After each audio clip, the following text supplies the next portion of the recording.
Ambassador Velith stood at the window of her quarters and watched the stars. Her 4 hearts beat slowly inside her chest. She had traveled across half the galaxy to reach this place, and now she felt tired.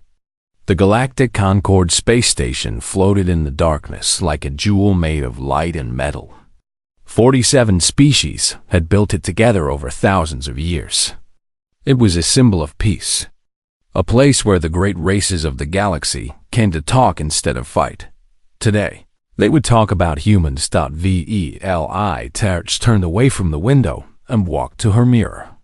Her silver skin reflected the soft light of her room. She was tall and thin, like all members of the Silthery Dominion. Her people had ruled 100 star systems for 10,000 years. They were old. They were wise. They had seen young species rise and fall like waves on a beach. Humans were just another wave. That was what everyone believed.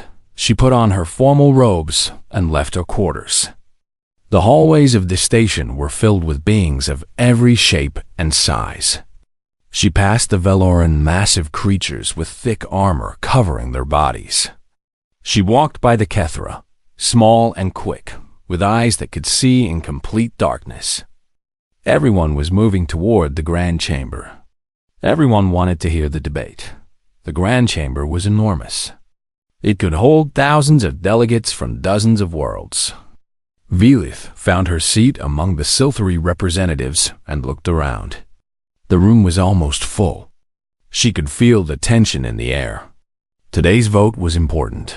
The High Speaker, an ancient being named Torval, floated to the center of the chamber.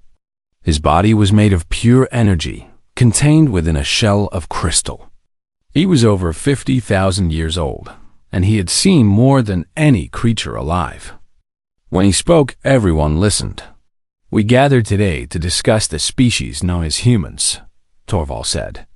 His voice echoed through the chamber like distant thunder. They were discovered 83 cycles ago on a small planet in the Outer Rim. Since that time, they have spread to 12 star systems. They build cities. They build machines. They build weapons. A murmur went through the crowd. Velith leaned forward in her seat. "The question before us is simple," Torval continued. "Do we welcome the humans into our Concord? Or do we protect ourselves from their nature?" A delegate from the Valorans stood up. His name was Commander Dreth, and his voice was deep and rough like grinding stones. "I have studied the humans," he said. "They are dangerous. They fight wars among themselves. They poisoned their own world. They created weapons that could destroy all life on their planet, and they pointed those weapons at each other." He shook his massive head. "They are not ready to join us. They may never be ready." Many delegates nodded in agreement. Velith had read the same reports. Human history was filled with blood. They had fought 2 massive wars that killed millions of their own kind. They had burned cities and split atoms. They were brilliant and terrible at the same time. Another delegate spoke. She was from the Alari Collective, a species of connected minds that shared every thought. "The humans are young," she said in her soft, musical voice. "All young species are violent. We were violent once too. Perhaps we should guide them instead of fearing them." "Guide them?" Commander Dreth laughed bitterly. "They do not want guidance. They want conquest. Look at how fast they spread across the stars. In 83 cycles, they took 12 systems. If we do not stop them now, how many will they take in 1,000 cycles? 10,000? The chamber erupted into argument. Voices rose and fell like crashing waves. Some delegates wanted to welcome the humans. Others wanted to contain them. And some, Velith noticed, wanted to destroy them before they became a real threat. She stayed silent and watched. The Silthery did not speak without thinking first. After many hours, Torval raised his hand, and the chamber fell quiet. "We have heard many opinions," he said. "Now we must make a decision. I propose we vote on the containment protocols. If passed, humans will be restricted to their current 12 systems. They will not be allowed to expand further for 1,000 cycles. This will give us time to study them, to understand them, to decide if they can ever be trusted. The vote began. One by one, the species of the Concorde made their choice. Velith watched the numbers climb. Most voted for containment. The humans would be caged like animals in a zoo. Before the final count, a junior diplomat raised his hand. He was young and nervous, and his voice shook when he spoke. "High Speaker," he said, "I should inform the chamber that the humans have sent a delegation to this summit. They wish to speak before the final vote." Toval's crystal shell flickered. "A delegation? How many ships?" "Just one, High Speaker. A single escort vessel. It should arrive within the hour." Laughter spread through the chamber. One ship. The humans had sent one ship to face the gathered might of 47 species. It was either brave or foolish, and most delegates decided it was foolish. "They do not even understand how small they are," Commander Dreth said with a cruel smile. "One ship against the galaxy." Toval considered for a moment. Then he spoke. "The humans may address the Concorde, but they will wait. We will hear them on the final day of the summit, after all other business is complete." Velith understood immediately. It was an insult. By making the humans wait, the Concorde was telling them that they did not matter. They were not important enough to be heard right away. It was a message that said, "Know your place." The other delegates agreed eagerly. Let the humans wait. Let them see how little they meant to the great races of the galaxy. Velith returned to her quarters that night with a strange feeling in her chest. She could not explain it. She had voted for containment like everyone else. She believed the humans were dangerous. But something about this day felt wrong. Something about one ship traveling, alone across the galaxy to face an empire of stars. She stood in her window again and looked out at the darkness. Somewhere out there, a human vessel was coming closer. A small ship carrying a small delegation from a small species. She wondered what they were thinking. Did they know what waited for them? Did they understand that the galaxy had already decided their fate? She closed her eyes and tried to sleep. But sleep did not come easily that night. Her four hearts would not stop racing and far away. In the cold space between stars, the human ship continued its journey toward the station. It was not lost. It was not afraid. It knew exactly what it was doing. Sensor Officer Krethel sat at his station and watched his screens. His job was simple. He tracked every ship that came to the Concorde station. He logged their arrival times, their sizes, their cargo. It was boring work, but it was important. The station needed to know who was coming and going. He had worked this job for 15 years. He had seen thousands of ships, massive Valoran dreadnoughts that blocked out the stars, elegant Silthery cruisers that moved like dancers, tiny Kethra shuttles that darted through space like insects. He thought he had seen everything. He was wrong. The human ship was scheduled to arrive soon. Krethel had already prepared his report. He expected a small diplomatic vessel, maybe 100 meters long. Humans were new to space travel. Their ships were primitive compared to the elder races. Everyone knew this. His console beeped. A ship was dropping out of faster-than-light travel at the edge of the sensor perimeter. Krethel looked at his screens and began typing his standard. Arrival log. Then he stopped. His fingers froze above the keyboard.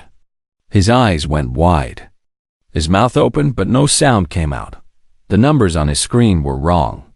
They had to be wrong. He ran the scan again. The same numbers appeared. He ran it a third time. Nothing changed. The ship emerging from the jump point was not a small diplomatic vessel. It was a monster. Krethel species. The Valoran had built the largest warships in the known galaxy. Their greatest dreadnought, the Pride of Valor, was 4.7 kilometers long. It had taken 60 years to build. It was considered a wonder of engineering. The human ship was 19 kilometers long. Krethel watched in horror as the vessel fully emerged from its jump. It was black like the void itself, angular and sharp like a blade made of metal and rage. Weapons covered every surface. Guns the size of buildings. Missile tubes that could hold warheads big enough to crack moons. Shield generators that glowed with blue fire. The ship did not move fast. It drifted slowly toward the station, taking its time. There was no hurry. Why would there be? Nothing in the galaxy could stop it. Krethel's hands were shaking so badly that he could barely press the communication button. "Command," he said, his voice cracking. "This is Sensor Station 7. I am detecting a vessel." "We see it, Station 7, came the reply. The voice on the other end sounded just as scared as Krethel felt. "We all see it." The ship's name appeared on his screen as the station's computers identified it. UN Prometheus. United Earth Navy. Titan-class battleship. Titan-class. Krethel had never heard of such a thing. He searched the Concord database. There was no record of this ship. No record of this class. The humans had built it in secret. His console screamed another warning. He looked at the power readings coming from the Prometheus. The ship's weapon systems alone generated more energy than his entire homeworld used in a year. Its shields could withstand weapons that would melt planets, and the humans had called it an escort vessel. The sensor feed was automatically broadcast to every delegation's quarters. Within minutes, the entire station knew what had arrived. Krethel could hear shouting in the hallways outside his station. He could feel the fear spreading through the corridors like a disease. He pulled up more data on his screens. The Prometheus was not just big. It was also advanced. Its engines were unlike anything in the Concord database. Its hull material was unknown. Its weapon systems did not match any technology the elder races had ever created. How was this possible? The humans had only been in space for a few hundred years. They should have been building primitive rockets and basic laser weapons. Instead, they had built something that made the entire galaxy look like children playing with toys. Krethel thought about all the times he had heard people laugh at humans. They were too emotional, people said. Too violent. Too stupid. They would destroy themselves before they ever became a real threat. No. One was laughing now. He watched the Prometheus drift closer to the station. It did not request permission to approach. It did not identify itself through normal channels. It simply came forward, silent and patient, like a predator that knew its prey had nowhere to run. The station's defense systems activated automatically. Guns locked onto the human ship. Shields powered up. Warning signals flashed across every screen. But Krethel knew it was pointless. He had seen the numbers. The Concord station had 42 defensive guns. The Prometheus had over 300. The station's shields could block attacks for maybe 10 minutes. The Prometheus could sustain fire for days.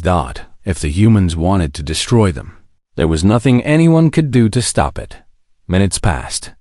The Prometheus stopped moving. It hung in space about 500 kilometers from the station, close enough to see with the naked eye through the observation windows. Close enough to make sure everyone understood. Still, it did not attack. It did not speak. It just waited. Krethel finally managed to steady his hands. He typed out a formal hail to the human ship. "UEM Prometheus, this is Concord Station. Please identify your purpose and intentions." For a long moment, there was no response. Then, a calm human voice came through the speakers. "Concord Station, this is Captain Jonah Mercer of the UEN Prometheus. We are here as escort for the human diplomatic delegation. We come in peace. In peace. Krethel almost laughed at that. They had brought the most terrifying weapon the galaxy had ever seen, and they said they came in peace. But then he thought about it more carefully. They had brought this ship. They could destroy everything. And yet, they had not. They were waiting. They were asking politely. Perhaps that was the point. Throughout the station, screens displayed the image of the Prometheus. In the Silthery quarters, Ambassador Velith stood frozen before her window. In the Valorant section, Commander Dreth stared at the ship that made his entire fleet look like toys. In the Grand Chamber, High Speaker Torval's crystal shell dimmed as he processed what he was seeing. 47 species had gathered to decide humanity's fate. They had voted to cage them. They had laughed at their single escort vessel. Now, no one was voting. No one was laughing. The chamber that had been so full of noise and debate fell completely silent. Thousands of delegates from across the galaxy looked at the human ship and understood something terrible. They had made a mistake. A very, very big mistake. And somewhere on the Prometheus, Captain Jonah Mercer looked at the station through his viewport and smiled. He did not smile because he wanted to fight. He did not smile because he enjoyed their fear. He smiled because the first part of the plan had worked perfectly. Now came the hard part, making them understand. The silence lasted for hours. Ambassador Velith stood at the observation deck and could not move. Her eyes were fixed on the Prometheus. Even from this distance, the ship filled her entire view. It was so large that her mind could not fully accept what she was seeing. Ships were not supposed to be that big. Nothing was supposed to be that big. Around her, other delegates stood in the same frozen state. Nobody spoke. Nobody moved. It was as if the entire station had stopped breathing. Finally, someone broke the silence. A young Kethra diplomat fell to his knees and began to cry. The sound of his weeping echoed through the quiet chamber, and it seemed to wake everyone from their trance. Chaos followed. Delegates ran in every direction. Some rushed to their ships, desperate to flee the station before the humans decided to attack. Others crowded the communication centers, sending frantic messages to their home worlds, warning them, begging for help. But help was far away, and the Prometheus was right here. Velith did not run. She stayed at the window and watched the ship. Her 4 hearts pounded in her chest, but her mind was calm. She was a diplomat. She had been trained to think clearly in times of crisis. And right now, she needed to think. She pulled out her datapad and began reading everything she could find about humans. They had evolved on a planet called Earth. It was a harsh world by galactic standards. The gravity was strong. The weather was violent. The planet was filled with predators and diseases and natural disasters. Most species would have died on such a world. Humans had survived, more than survived. They had conquered it. Velith read about their history. The ice ages that nearly froze them to death. The plagues that killed half their population. The wars they fought against each other, over and over again, for thousands of years. They had invented ways to destroy themselves 100 times over. Nuclear weapons, chemical weapons, biological weapons. And yet, they were still here. She had always thought this meant humans were stupid.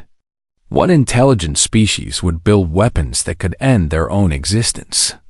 But now, looking at the Prometheus, she began to understand something different. Humans did not build weapons because they were stupid. They built weapons because they were afraid.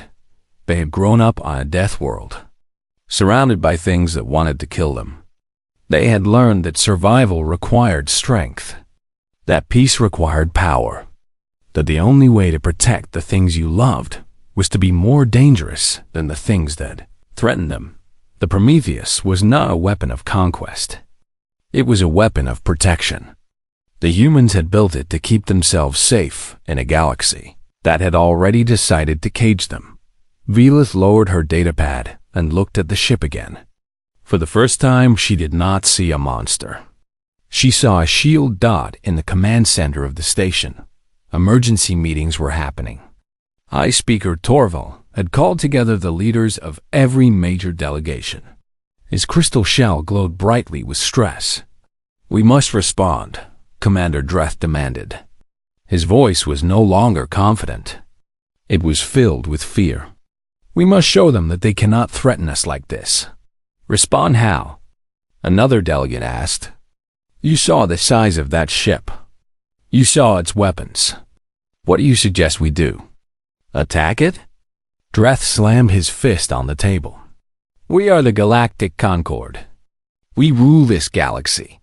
We cannot bow to these primitive creatures." "Primitive?"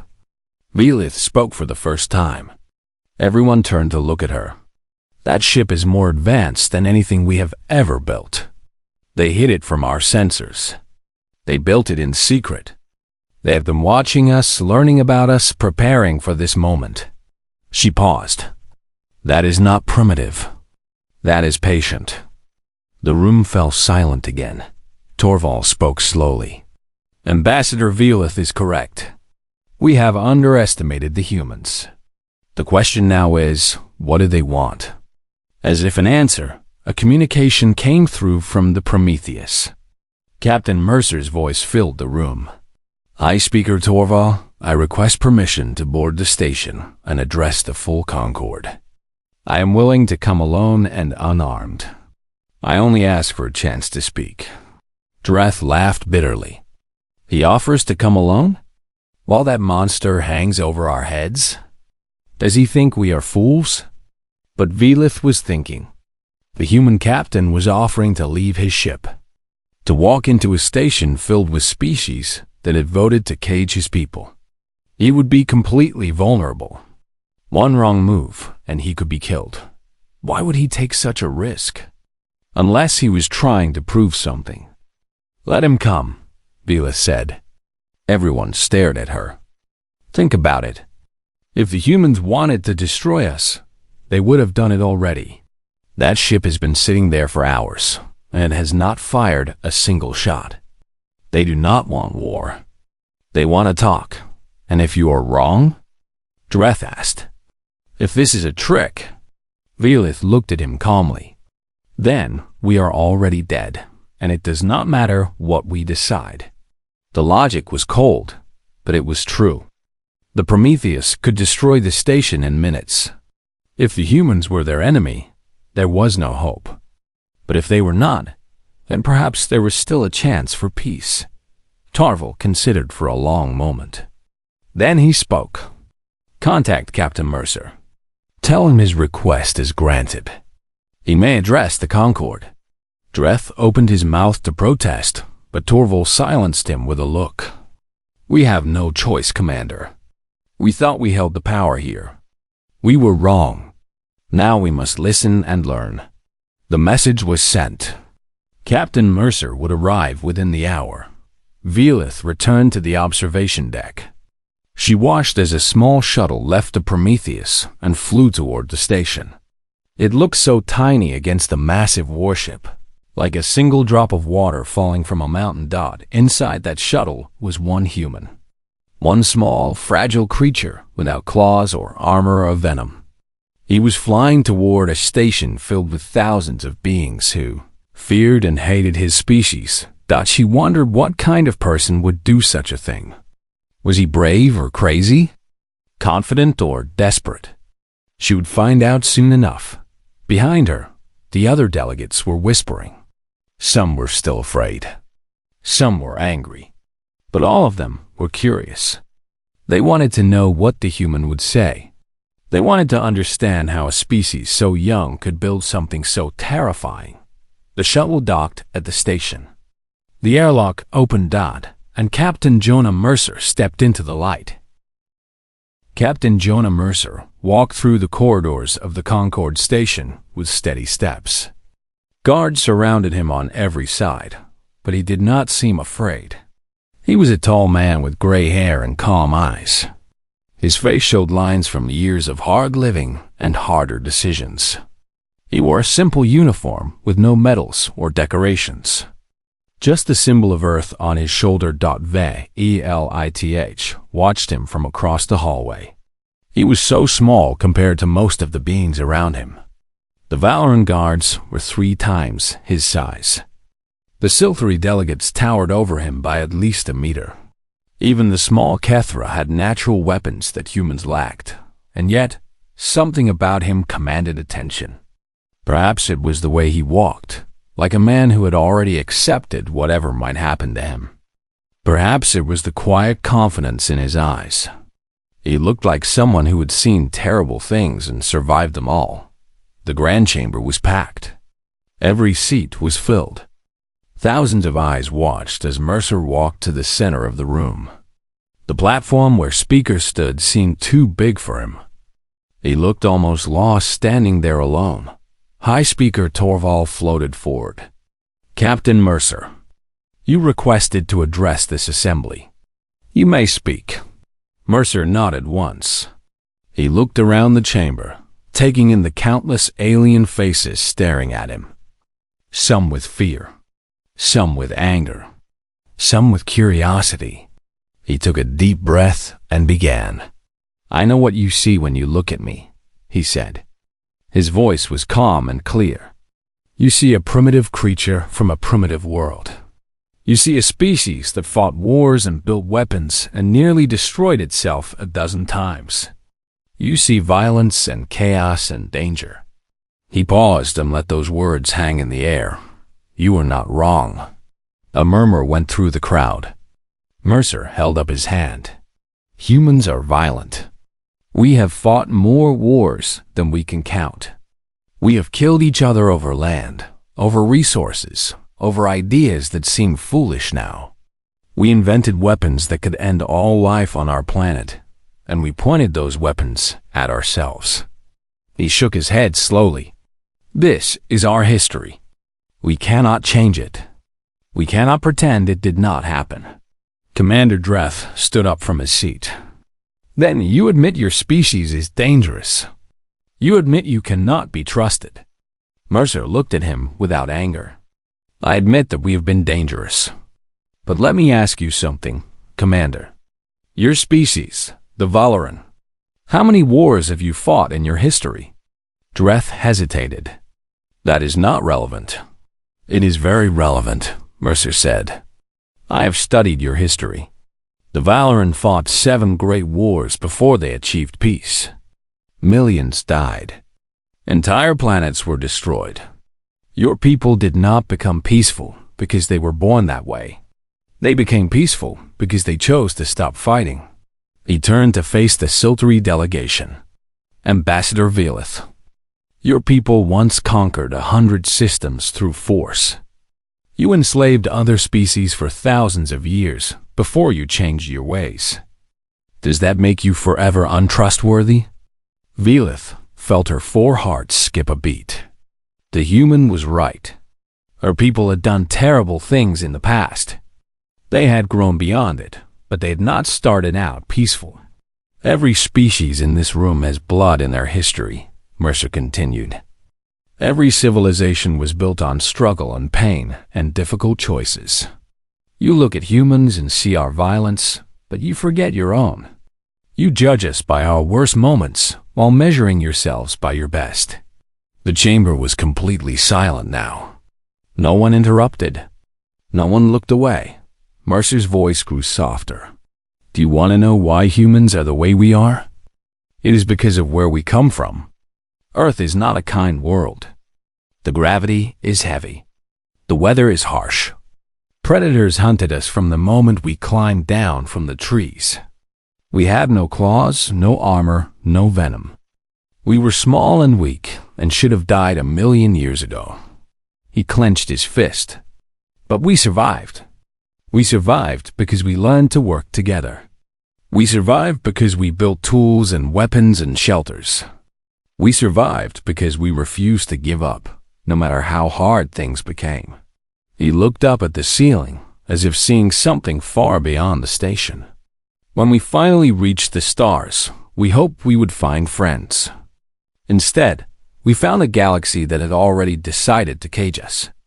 We learned about your containment protocols.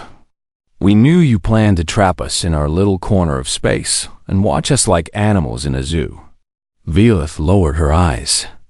She had voted for those protocols. She had thought it was the right thing to do. So we built the Prometheus, Mercer said. Not because we wanted war. We built it because we refused to be victims again. We had spent our entire existence fighting for survival.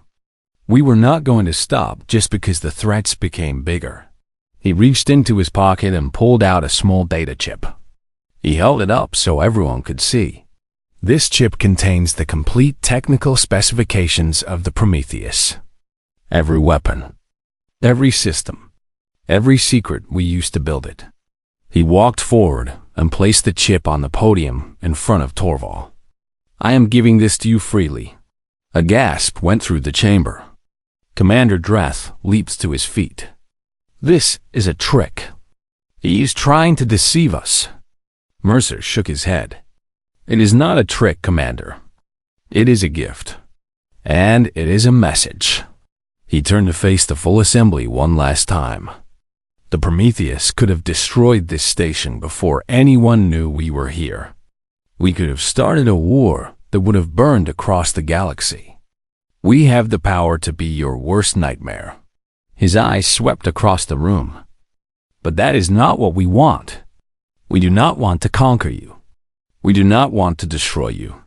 We want to live among you as equals. We want to build something together, something greater than any of us could build alone. He pointed at the data chip. That chip proves we could destroy. By giving it to you, we prove we choose not to. We are showing you everything because we have nothing to hide. We are trusting you with our greatest weapon because we want you to trust us in return. Velith felt something change inside her. She had been afraid of the humans. She had thought they were monsters. But monsters did not give away their secrets. Monsters did not walk alone into a room full of enemies and ask for friendship. Mercer bowed his head slightly. That is all I have to say. The choice is yours now. You can continue to fear us. You can try to contain us. But I promise you, if you give us a chance, humanity will stand beside you against any threat. We will be your allies, your partners, your friends. He lifted his head and looked directly at High Speaker Torvald. We do not ask you to forget our past. We only ask you to let us build a better future. Then he turned and walked away from the podium. His footsteps echoed in the silent chamber. No one moved to stop him. No one spoke a single word. The human walked alone toward the exit, leaving behind a room full of terrified gods who were only beginning to understand what they had witnessed. One cycle had passed as Captain Mercer addressed the Concorde. In that time, everything changed. Ambassador Velith stood at the window of her quarters for what felt like the 100th time. But now, when she looked out at the stars, she saw them differently. The universe seemed larger somehow, more full of possibility. The containment protocols were dead. The vote had been canceled the day after Mercer's speech. No one wanted to discuss caging the humans anymore. Instead, the Concorde had spent weeks negotiating something new, something that had never existed before. They called it the Terran Accords. Under these new agreements, humanity was recognized as a full member of the Galactic Concorde. They would have the same rights as any elder race. They would sit at the same table. Their voice would carry the same weight. In exchange, humanity promised to help defend any Concorde member facing extinction level threats. The same species that the galaxy had wanted a cage would now help protect it. Velith had been assigned as the Silthery liaison to Earth. It was a great honor, though she was not sure she deserved it. She had voted for containment. She had feared the humans like everyone else.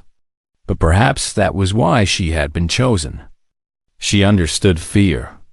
She knew how easy it was to hate what you did not understand. Today was her last day on the station. Tomorrow, she would board a ship bound for Earth. She would walk on the human homeworld and meet their people. She would try to build a bridge between her species and theirs. But first, she had one more thing to do. She took a shuttle to the Prometheus. The great warship still hung in space near the station, though now it seemed less like a threat and more like a guardian. Its dark hull reflected the light of distant stars. Up close, it was even more impressive than she had imagined. Every line and angle spoke of power, carefully controlled. Captain Mercer met her at the airlock. He looked tired but happy. The past weeks had been difficult for him too. Negotiations were exhausting work, even when they ended well. "Ambassador Velith," he said with a small smile. "I was told you wanted to see the ship before you left." "I did," she replied. "I hope that is acceptable." "Of course." He stepped aside and gestured for her to enter. Welcome aboard the Prometheus. The inside of the ship was different than she expected. She had imagined cold metal and harsh lights. Instead, she found warmth. The corridors were decorated with artwork and plants from Earth. Crew members passed by and nodded respectfully. They looked like normal people, not the monsters she had feared. Mercer led her through the ship, explaining its systems and history. He showed her the engineering section where massive engines hummed with power. He took her to the bridge where officers monitored 100 different screens. He even brought her to the observation deck, where a wall of glass looked out at the endless stars. "This is my favorite place on the ship," he said quietly. "When things get difficult, I come here and look at the universe. It reminds me how small our problems really are." Velith stood beside him and gazed at the stars. "May I ask you a question, Captain?" "Of course." She turned to face him. "Why did you give us the data chip?" "The specifications for this ship were your greatest advantage. With that information, we could build our own Titan-class vessels. We could match your power. Why would you give that away?" Mercer was quiet for a moment. When he spoke, his voice was gentle. "Ambassador, the Prometheus was never the point." Velith tilted her head. "I do not understand." He turned to look at her. "Fear only lasts for a moment. When you first saw this ship, you were terrified. But fear fades. If all we had done was frighten you, eventually you would have found ways to fight back. You would have built bigger ships, stronger weapons.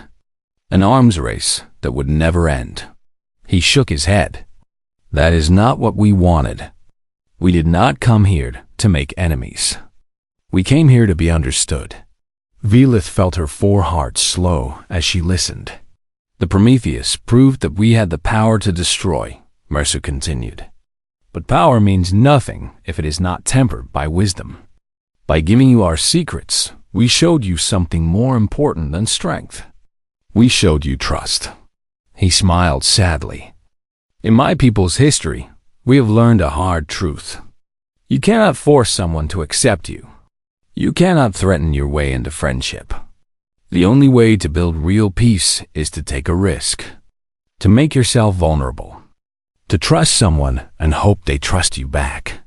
Velith understood now. The data chip was not a gift of technology. It was a gift of faith. Humanity had placed their survival in the hands of species that had wanted to cage them. They had bet everything on the hope that the galaxy would respond with honor instead of treachery. "That was very dangerous," she said softly. Mercer nodded. "Yes, it was. But my people have learned that the most valuable things often require the greatest risks." They stood in silence for a while, watching the stars together. Two beings from different worlds, sharing a moment of peace. Finally, Velith spoke again. "Captain, when I first saw your ship, I fell silent like everyone else. But I do not think my silence was only from fear." Mercer looked at her curiously. "What do you mean?" She considered her words carefully. I think part of me recognized something in that ship. Something I had forgotten my own people once had. She paused. Hope. Mercer raised an eyebrow. Your ship is a weapon, Velith explained. But it is also a promise. A promise that you will protect what matters to you, no matter the cost. My people have been peaceful for so long that we forgot what it means to fight for something. We forgot the fire that drives a species forward. She looked at the Prometheus through the observation window. When the elder races saw your ship, they fell silent because they were afraid. But I think, deep down, they also felt something else. Respect, and maybe even envy. Mercer did not reply. He just looked out at the stars with an expression she could not read. The time came for her to leave. She walked back to the airlock with Mercer beside her. At the door, she stopped and turned to face him. Captain Mercer, I voted to cage your people. I was wrong. I hope you can forgive me. He reached out and took her hand gently. His grip was warm. There is nothing to forgive, Ambassador. You were trying to protect your people. I understand that better than anyone. She nodded slowly. I think our species have much to learn from each other. I think so too. He released her hand and stepped back. Safe travels, Ambassador Velith. I hope we meet again under peaceful skies. She boarded her shuttle and flew back toward the station. Through her window, she watched the Prometheus grow smaller and smaller until it was just a dark shape against the star's dot. As she watched, the great ship's engines began to glow. It was preparing to leave, to return to Earth and report on its mission. In a flash of light, it jumped to faster than light speed and disappeared. Velith sat alone in her shuttle and thought about everything that had happened. A few weeks ago, the galaxy had trembled at the sight of a human warship. Now, that same galaxy was united in a new alliance. Stronger than anything that had existed before, she finally understood why the elder races had fallen silent. When they saw the Prometheus, it was not just the size of the ship. It was not just the weapons or the shields or the impossible technology.